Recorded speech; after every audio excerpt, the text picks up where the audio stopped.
Hi viewers, అందరికీ నమస్కారం. ఆదివారం అమావాస్య కలిసి వచ్చిన అద్భుతమైన రోజు. ఇలాంటి రోజు మళ్ళీ ఎప్పుడు వస్తుందో తెలియదు. కాబట్టి అందరూ కూడా ఈ రోజును సద్వినియోగం చేసుకోండి. ఆదివారం రోజున అమావాస్య కలిసి రావటం చాలా అరుదు.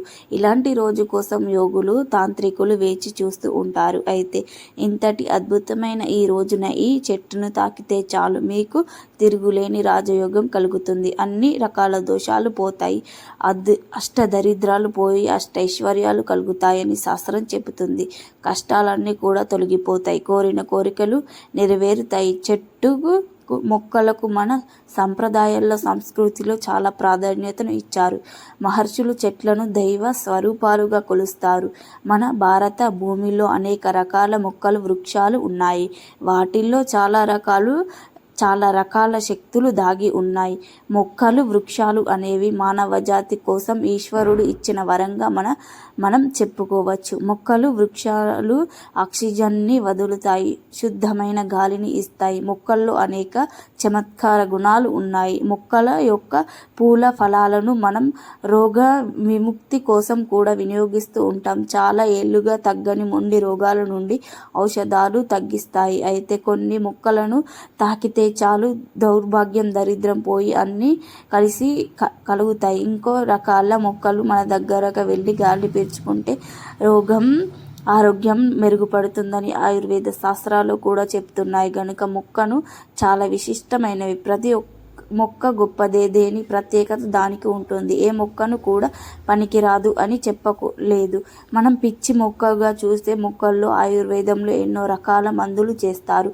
ఒక్కొక్క రకమైన మొక్కకు ఒక్కొక్క రకమైన విశిష్టత ఉంటుంది. అందుకే చెట్ల విశిష్టత గుర్తించి మన ఋషులు ఇలా సంస్కృతిలో ఒక భాగంగా రాశారు. చెట్లను పూజించడానికి చెప్పారు. చెట్ల ప్రకృతిలో ఒక భాగం. అయితే ఆదివారం అమావాస్య కలిసి వచ్చిన రోజున ఒక అద్భుతమైన చెట్టును తాకితే చాలు తరతరాలకు తరగని ఐశ్వర్యం వస్తుందని శాస్త్ర పండితులు చెబుతున్నారు. మరి ఆదివారం అమావాస్య కలిసి వచ్చిన రోజున తాకవలసిన ఆ మొక్క ఏమిటో ఇప్పుడు మనం ఈ వీడియోలో వివరంగా తెలుసుకుందాం.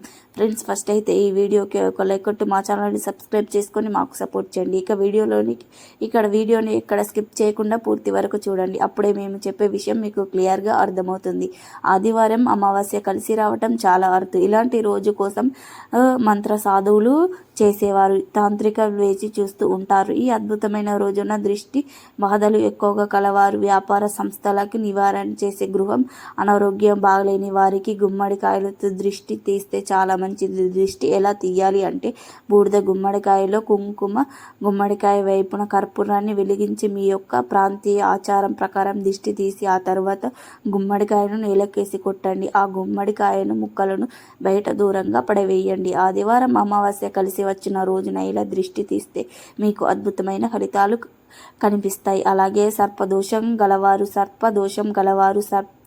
శాపం గలవారు, వివాహం కాని వారు, సంతానం కోరుకునేవారు, ఉద్యోగం కోసం వేచి ఉండేవారు ఈ రోజున నాగేంద్ర స్వామిని అభిషేకం చేయాలి. నాగేంద్ర స్వామి విగ్రహం ముందు దీపం వెలిగించాలి. నాగేంద్ర స్వామి విగ్రహాన్ని నీటితో కడిగి పాలతో అభిషేకం చేసి పసుపు రాసి కుంకుమ బొట్లు పెట్టి పూలతో అలంకరించి చేసి నైవేద్యం పెట్టి హారతి ఇచ్చి 41 ప్రదక్షిణాలు చేయండి.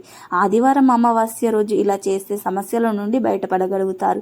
మన దేశంలో గంగా, యమున వంటి పుణ్య నదులు అనేకంగా ఉన్నాయి. రామేశ్వరం, కన్యాకుమారి వంటి ప్రాంతాలలో పుణ్య సముద్ర తీర్థాలుగా కూడా ఉన్నాయి. ఈ అమావాస్య రోజున ఇలా పుణ్య నదుల్లో పుణ్యతీర్థాలు స్నానమాచరించి పితృ దేవతలకు తర్పణాలు ఇవ్వాలని, అలాగే ఈ అమావాస్య రోజున అన్న, వస్త్ర, బియ్యం, కూరగాయలు దానం చేయాలి అని పెద్దలు చెప్తున్నారు. ఇలా చేస్తే సిరి సంపదలు, సుఖ సంతోషాలు చేకూరుతాయి. కనుక ఈ అమావాస్య నాడు పుణ్యతీర్థాలలో దేవతలకు ఆద్యమిచ్చి వారి అనుగ్రహం పొంది తోచిన దానాలు చేయండి. ఇక అన్ని సకల శుభాలను పొందండి. అమావాస్య అనేది చాలా శక్తివంతమైన అమావాస్య మనకు ఉండే దరిద్రాలు తొలగించుకోవడానికి అద్భుతంగా ఉపయోగపడుతుంది. ఈ రోజున ఎలాంటి పరిహారం చేసినా ఫలితాలు వస్తాయి. పూర్వం రోజుల్లో ఈ అమావాస్యను మన పెద్దలు చాలా పవిత్రంగా భావించేవారు.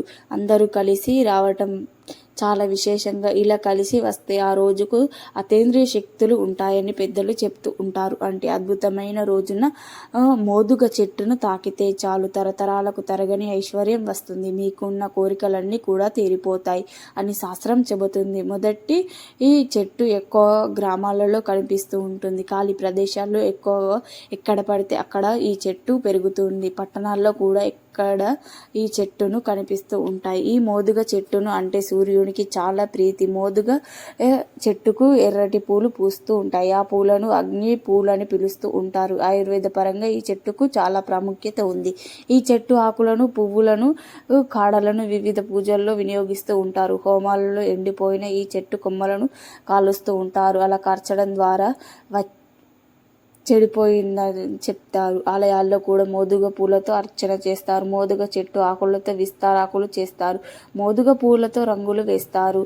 అంతేకాదు ఈ మోదుగ చెట్టు ఇతేంద్రియ శక్తులు కలిగి ఉంటాయి. ఆదివారం అమావాస్య కలిసి వచ్చిన రోజున ఈ చెట్టులోని సాధువులు విపరీతంగా యాక్టివేట్ అవుతాయి కనుక ఆదివారం అమావాస్య కలిసి వచ్చిన రోజున మీకు దగ్గరలో మోదుగ చెట్టు ఎక్కడ ఉంటే అక్కడికి వెళ్ళి ఆ చెట్టును జస్ట్ తాకండి చాలు, మీ కష్టాలన్నీ కూడా పోతాయి, అష్టైశ్వర్యాలు సిద్ధిస్తాయని శాస్త్రం చెబుతుంది. మీకు ఈ అమావాస్య రోజున ఎక్కడ మోదుగ చెట్టు కనిపించినా ఆ చెట్టుకు చెంబుడు నీళ్లు పోసి కొన్ని నీళ్లు సమర్పించండి. ఆ తర్వాత ఈ చెట్టుకు నమస్కారం చేసుకోండి. 11 ప్రదక్షిణాలు చేయండి. 11 సార్లు ఈ చెట్టును తాకండి. అలాగే తాకేటప్పుడు మీ కోరికను చెప్పుకోండి. ఆ కోరిక కూడా త్వరలోనే తీరిపోతుంది. ఇలా చేసిన తర్వాత ఆ చెట్టు దగ్గర అంటే ఆ చెట్టు కింద కాసేపు కూర్చొని ఇంటికి వెళ్ళిపోండి. ఈ ప్రాసెస్ అంతా కూడా ఏమి చేయలేని వారు కనీసం మోదుగ చెట్టును 11 సార్లు టచ్ చేసి కాసేపు ఆ చెట్టు కింద కూర్చున్నా చాలు, మీ కష్టాలు బాధలు పోయి తరతరాలకు తరగని ఐశ్వర్యం వస్తుంది.